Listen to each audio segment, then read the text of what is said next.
Run, river, run, run through the hills. Run, river, run to the sea. Run, river, run to your place beneath the sun. Run, river, run over me. Run through the land, you run through my soul. Bring me wisdom and... This is Jan Lewis. Welcome today to be my guest. We have from the Worcester Center for Crafts, we have Honee Hess, and she's the executive director over there. Nice to see you. And we have Tom O'Malley, and you are the director of the craft department, am I correct? The ceramics. The ceramics department. Honee Hess goes way back. This is a very fond memory for me. When I started in broadcasting in Northbridge, Honee Hess was one of our first guests, and you were at the Art Museum? I was director of education at the Worcester Art Museum. Was Jim Wayloo with you that day? He was. He was, and he is retired now? He has retired, And yeah. he was he the executive director of the... He was, And yeah. who is now? A gentleman by the name of Matthias Vashek. Matthias Vashek. Okay. I remember the name Matthias, but I don't remember the last name. Forgive me, Matthias. Now, I am looking at some pretty interesting ceramics and woodwork here, correct? No, that's ceramic. Well, can you zero in on some? We get the audience a pretty good idea. We'll launch it with this. What is this? That is a mixing bowl by an artist potter named Julie Crosby, who is one of our co-curators of the Pottery Invitational. And the Pottery Invitational is coming up April 17th, 18th, and 19th. Okay.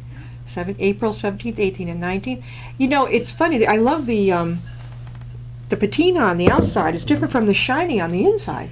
Well, we brought this piece because it's a fine example of what is known as wood firing, which is ceramic ware that's fired in a kiln burning wood instead of just electricity or natural gas.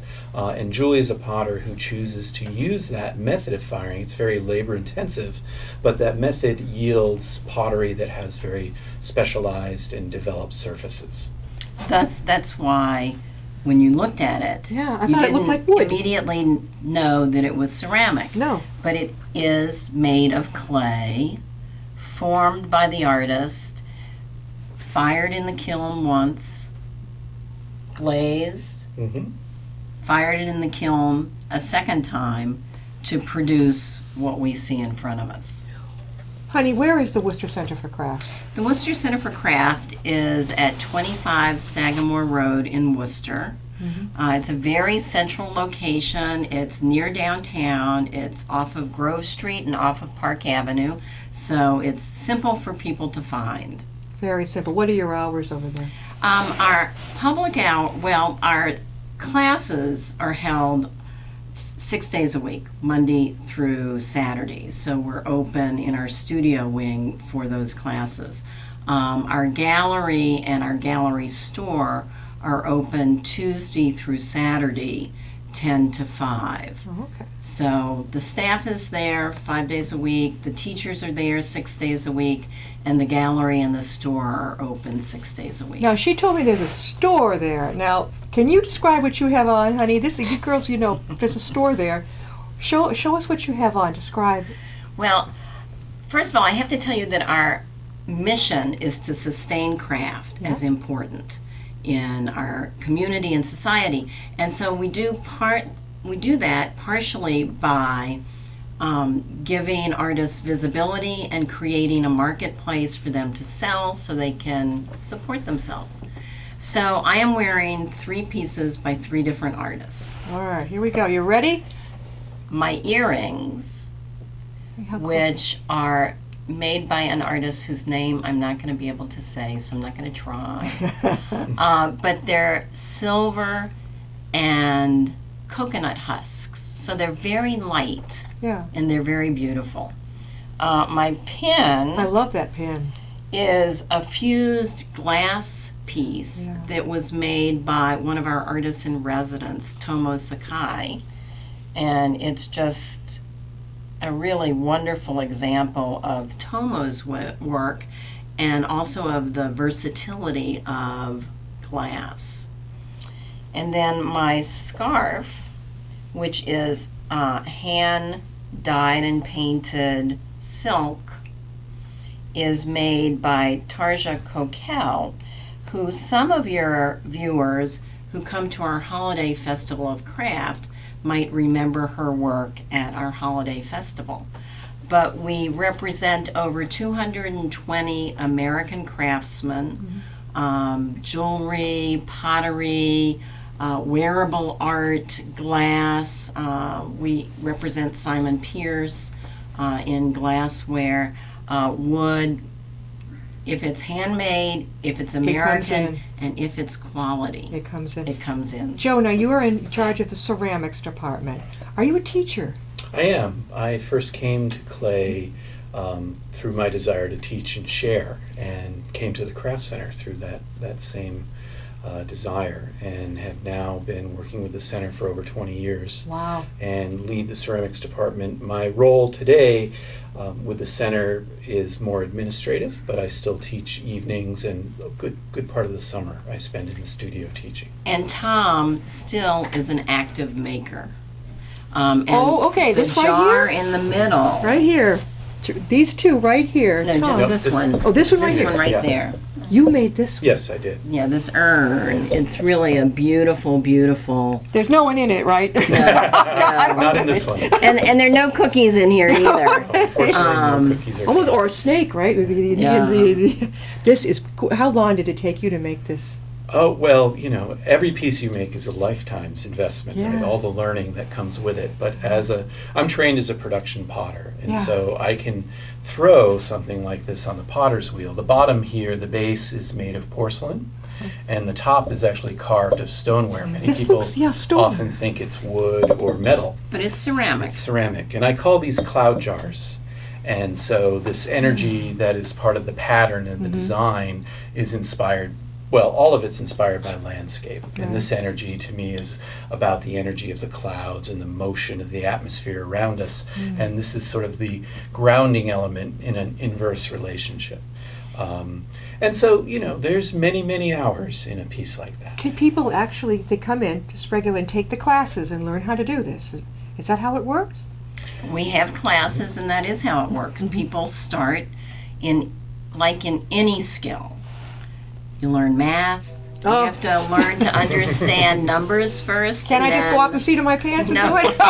And 1 plus 1, but it's a good Well- example because so many of us have math phobia that we understand that it takes a while to get to the point where you can even do algebra. So the same thing with our crafts. Yeah. You can come in and you can be mildly successful in a short period of time, but if you want to produce things like we have here that our artists are producing, it takes years, both learning to form, but then learning to decorate and learning the chemistry of glazes and firing, and then becoming these experts like Tom is, who make these wonderfully beautiful things that all of us should want to have in our homes, Well, I like because the- that's what they're for. I love the two, the ceramic bottom, and then it's still a ceramic top, It right? is. It's a different But it type has of that clay. rich, almost like stoneware. Yeah. It is. Well, and it's the I think what you're responding to is the contrast between the really elegant, shiny, beautiful Yeah.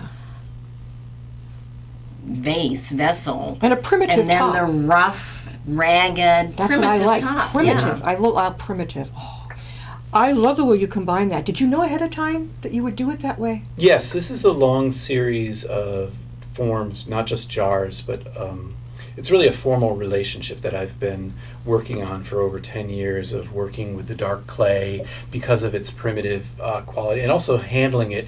The work has often been described, or these elements have been described as brutalist, that it's handled very rough. Yeah. And then contrasting that with porcelain, which in the world of clay is sort of it's like gold. in Smoother. clay. Yeah. It's white, it's smooth, it's very different. Yeah. And so I kind of like to have that high-low game going on in the piece. Oh, definitely. And it's something I've been pursuing in a wide range of work. So for you've some been doing time now. this combination type of thing for quite a long time. Yes. See, About a that decade takes or my so. eye off everything Yeah. immediately. But I just want to pick up on what Honey was saying about our classes. Yeah. We certainly aspire to be experts, but one of our most popular format of classes, both in our glass studio where we're in our ceramic studio where I work, are one-day kind of experience classes where Yeah. I call it getting your toe wet. Yeah. And you don't need any experience to come into those classes, and we actually try to break down the boundaries of intimidation. That, if someone were to say to me, oh, go take a piano class, I would be mortified because I don't have a musical note in me. Right. And I know that I would need to be in a safe place where I could start. And these classes on Friday nights, Saturday afternoons are a place where folks who are curious and maybe don't want to be overwhelmed with sort of the deep side of the field come and try things out. And they're a lot of fun, too. We're talking with Tom O'Malley and Honey Hess, the Worcester Center for Crafts. And how would people get in touch with you if they want to take a workshop or class? Well, they can always call us, but the best way to get in touch with us is to go to our website. Okay. And it's www.worcestercraftcenter.org. And there you'll find all of the information that will bring you to our list of classes, to our list of events like the Pottery Invitational, to telephone numbers and street addresses, to directions. Anything you need to find us will be on our website. Does this include, I don't know if it's considered a craft, there's a new thing that I absolutely love. Oh, they do it with wax, hardened wax, and caustic. Oh, encaustic. Well, we currently don't have workshops in encaustic, but encaustic is one of those things that really, many painters are turning to encaustic because of the kind of surface. Waxy. that To it people who gives don't you. know, it's a shiny wax, and it just comes right out at you. It's beautiful. Yeah, there's a great deal of depth. Yeah. And there are craft artists who employ that technique, but not as the sole medium. It's a process that they utilize to develop that unique surface. Yeah, I read about it. Was it online? It's a little more in depth than I thought. I went to an Yeah. art exhibit. I thought, oh, this looks like fun. Maybe it's easy, and it's not. What Well, is this other piece we have right here in the end? This is a piece by our other curator of the Pottery Invitational, Doug Pelsman.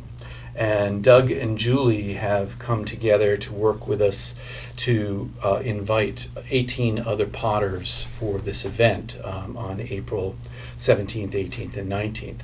And so this is an example of Doug's work, which is really quite amazing. It is different than, say, Julie's or my own.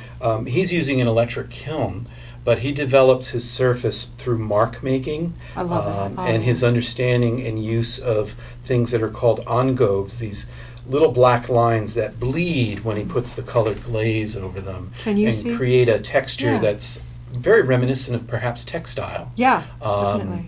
And Doug has an amazing design sensibility. And one of the things that you'll see in the work of all of the potters that are with us for this event is their attention to detail. Yeah.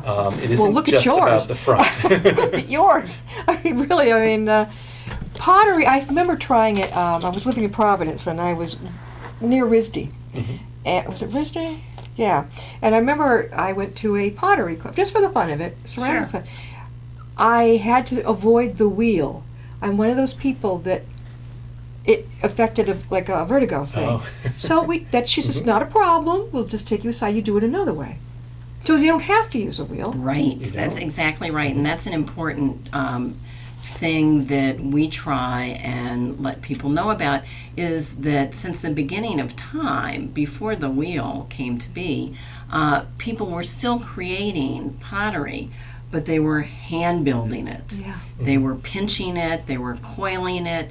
I mean, if you look at some examples of ancient Greek pottery, those vessels were created with coils of clay. Like snakes. Yes. Yeah. And we do have in our group of artists as teachers, as well as in our store, we do have artists who prefer that really Yeah. The more ancient. I like that. hand building pottery. So That I would appeal to me. I would really like that, coiling it and doing this. And then, again, I love this primitive with the ceramics that you have here. That is absolutely amazing to me. now the Pottery Invitational, which is coming up April 17th, 18th, and 19th, features 20 artists, and they'll be there. So on those 3 days, you'll not only get to see beautiful work like we've brought here, but you'll also be able to talk to the makers. You'll be able to talk to the artists to get the kind of information that we've just been talking to Tom about. And this is going to be when, honey? This is April 17th, 18th, and 19th. Oh, kiddo. And we will leave some things here in Grafton at the library for people to pick up if they'd like to. You're We'll going give to some to you. Here in Upton, you're going to leave them? Yes, in Oh. Upton. Wonderful. And then we invite people to come. We've also going to have demonstrations by people who work on the wheel, by people who hand make their vessels, by people who use molds, by people who do all sorts of different kinds of decorations.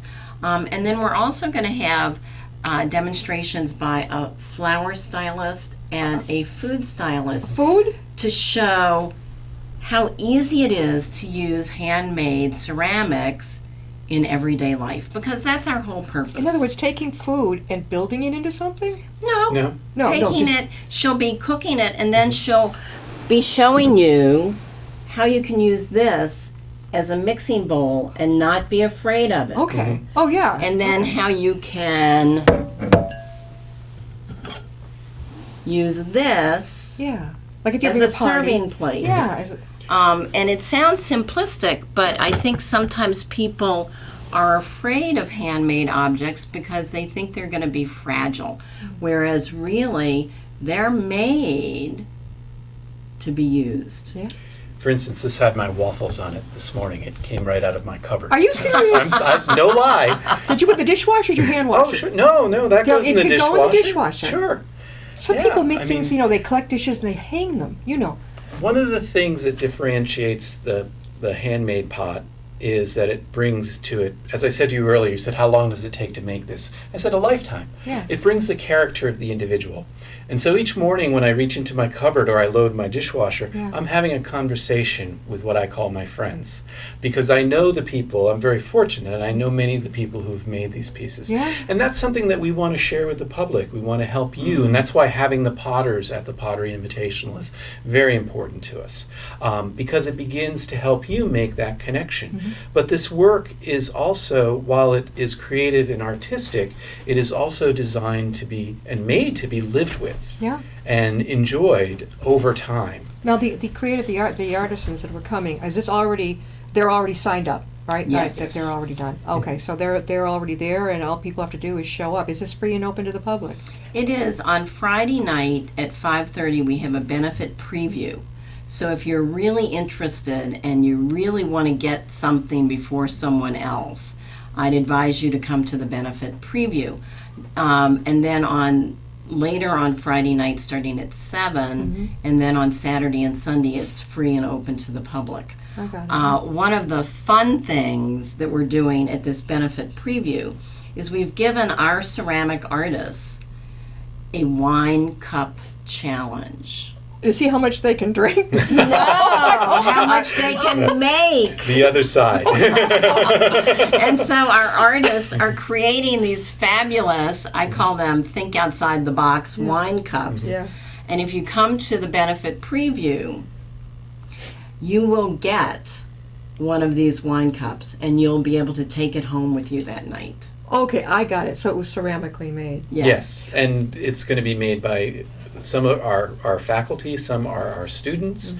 So there'll be a wide range, and we've challenged our students to be to explore their own. So, as I was saying earlier, one of the things that we'd love to help people do is understand the stuff that our makers, myself included, Oh. love so much and have a passion for. And clay Here, you can have that Oh, piece. yeah. It's like silly putty to me. Well, I love it. the wonderful thing about it is one of the most responsive mediums that we work with artistically. Yeah. And just what you've done there is Yeah. almost the first immediate response, Oh, right? yeah, Just yeah. pushing your hands into it. And it will take on every nuance of your fingerprints, and anything you touch it with will take on a pattern. Your DNA. Yeah, Yeah. and actually, archaeologists and sociologists use clay and the remains of societies to study history, because it does transport through time all of that information. And we really enjoy this, and we want our students to celebrate it and be creative with it with the Wine Cup Challenge. The other part of the benefit fundraiser on Friday night is 2 of the potters who will be with us all weekend will also be demonstrating. All right. And so Adara Willard, and I didn't bring a piece of hers, but her technique of decoration, we were talking about Doug's piece having a feel of textiles.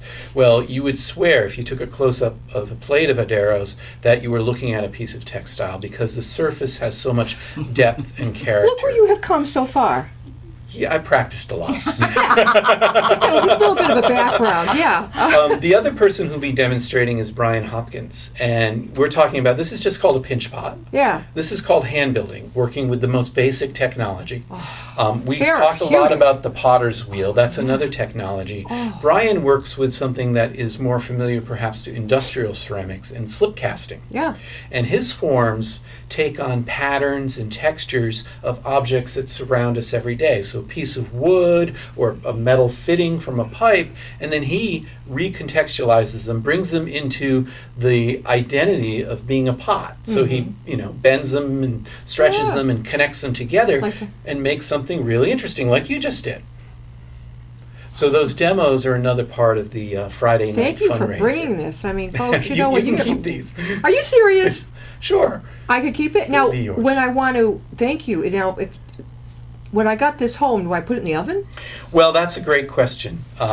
You could, but that's not going to really change it very much other than help dry it out. Yeah, so I could paint it, right? Well, we glaze. Maybe. I think that when you bring that home, Yeah.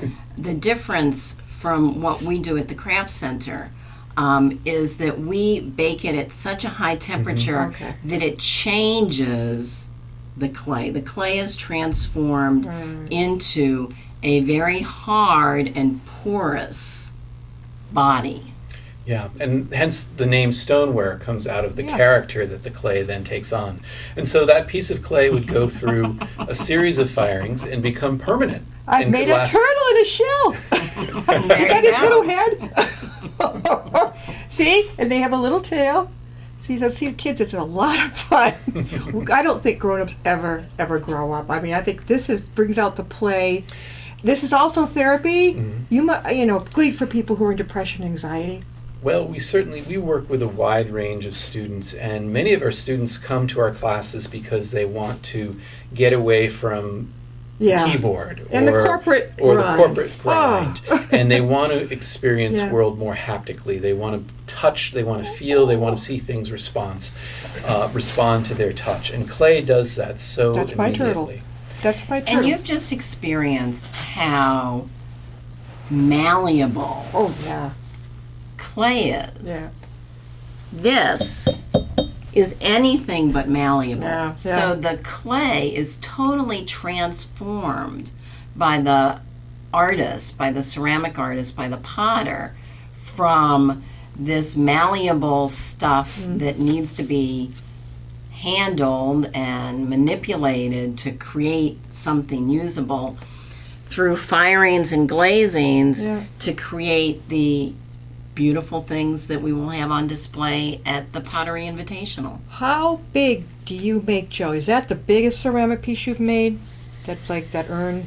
No, I've made larger pieces. There are potters who make pieces Yeah, that you yeah. could sit in.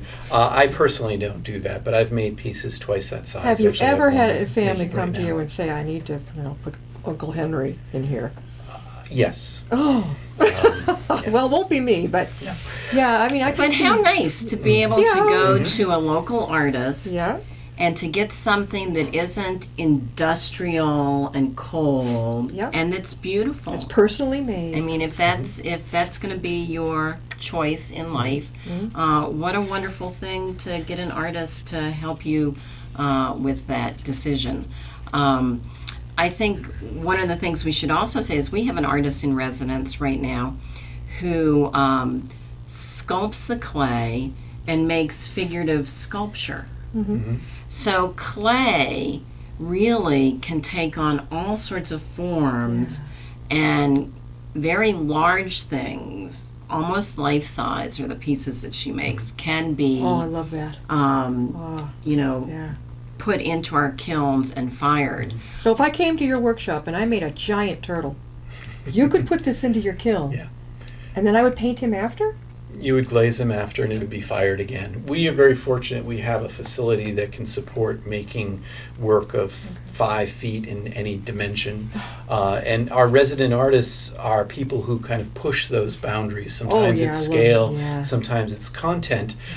We've been talking a lot about the Pottery Invitational. If you were to come out to visit us before April 11th, there's an exhibition in the gallery right now called Looking Back, which is a reflection on our residency program in ceramics. And Okay. so there are figurative pieces, there are sculptural pieces, Right. there are pots, there are temples, and this is work that spans back over 20 years of residencies, and we have worked with 12 of the residents to bring their work back into our community. It's a really wonderful and dynamic exhibition. So we have Tom O'Malley here. We're going to wrap this up. Tom O'Malley and Honee Hess. They're from the Worcester Center for Crafts, and it is on 25 Sagamore Road.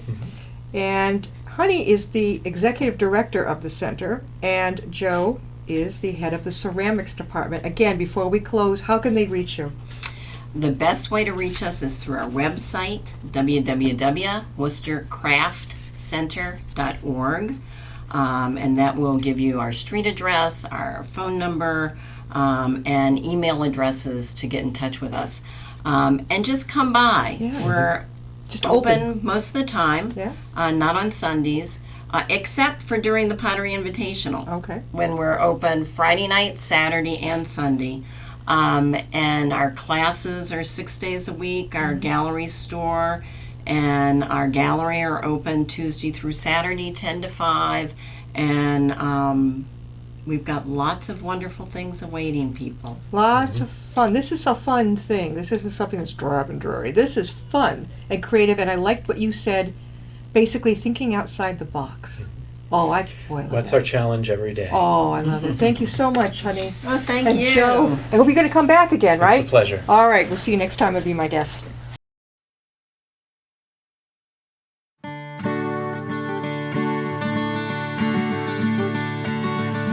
Run, river, run, run through the hills. Run, river, run to the sea. Run, river, run to your place beneath the sun. Run, river, run over me.